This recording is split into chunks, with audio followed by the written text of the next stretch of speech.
ఈ కేసు అసలు నిలబడుతుంది ఎందుకంటే అల్లు అర్జున్ A11గా ఉన్నారు. డైరెక్ట్లో కూడా ఆయనకి ఎలాంటిది కూడా లేదని ఆయన ఒకవైపు చెప్తున్నారు. దీన్ని అసలు కేసు నిలబడుతుందా ఏంటి? అవునండి, కసబు కూడా నేను లాస్ట్ దానికి కూడా నేను నేరం చేయలేదు ఏది బాంబేకి ఏదో రెడ్ ఫోర్టు ఉన్నాయి కదా, ఆ బాంబే సిటీ చూసేందుకు వచ్చా అన్నాడు. వాడి వాదన వాడు చెప్పుకుంటాడు, అక్యూజ్డ్. స్టేట్ వాదన స్టేట్ చెప్తుంది, నాలాంటి వాళ్ళ వాదన నాకు చెప్తాము. అల్టిమేట్గా జడ్జి వాళ్ళ బ్రెయిన్ అప్లై చేసి, అప్లికేషన్ ఆఫ్ బ్రెయిన్ అంటాము, వాళ్ళు జడ్జిమెంట్ ఇస్తారు.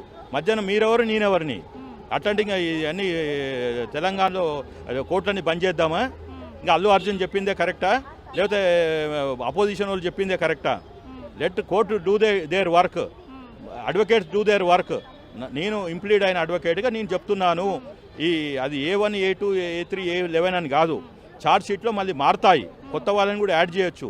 కాబట్టి అలా ఎఫ్ఐఆర్ అంటే only just a preliminary first hand information given at that point of time. దాని తర్వాత వాళ్ళు యాడ్ చేసుకుంటూ వచ్చారు. ఇప్పుడు A11 may become A1 also. So ఇప్పుడు వాళ్ళ అడ్వకేట్స్ వాళ్ళు ప్రూవ్ చేసుకోవాలి మావాడు అమాయకుడని. అది ప్రూవ్ చేసుకుంటారు కోర్టులో, ట్రయల్ కోర్టులో ప్రూవ్ చేసుకోవాలి.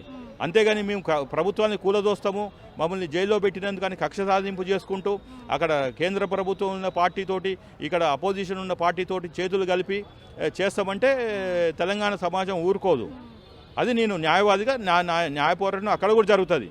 ఇప్పుడు ఒకవేళ ఇలాంటి పొలిటికల్ కాన్స్పిరెన్సీ, అందుకని ఇవాళ వచ్చి మీడియాకు చెప్తున్నాను, ఒక బాధ్యతాయుత పౌరునిగా, తెలంగాణ వాదిగా.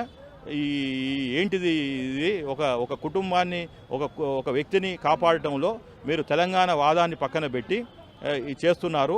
ఈ అమరవీరులు వాళ్ళ ఏదైతే తెలంగాణ ఉద్యమం కోసం పోరాడారో వాళ్ళ ఆత్మ శాంతించదు ఇవాళ. ఈ కేటీఆర్, కేసీఆర్, ఈ కవిత, హరీష్ రావు చేసే ప్లస్ ఈ బీజేపీ వాళ్ళు చేసే ఈ nuisance of around Allu Arjun to protect him and see that this గవర్నమెంట్ని కూలదోయాలంటే తెలంగాణలో చనిపోయిన అమరవీరులు మిమ్మల్ని క్షమించరు. వాళ్ళ soul will not rest in piece.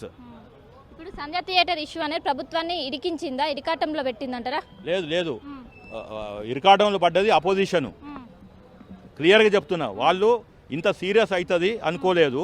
ఇవాళ తెలంగాణ ప్రజల ముందర దోషిగా ఉన్నది ఏదైతే తెలంగాణ వాదం వేసుకొని తిరిగిన ఈ బ్యాచ్, డూప్లికేట్ బ్యాచ్.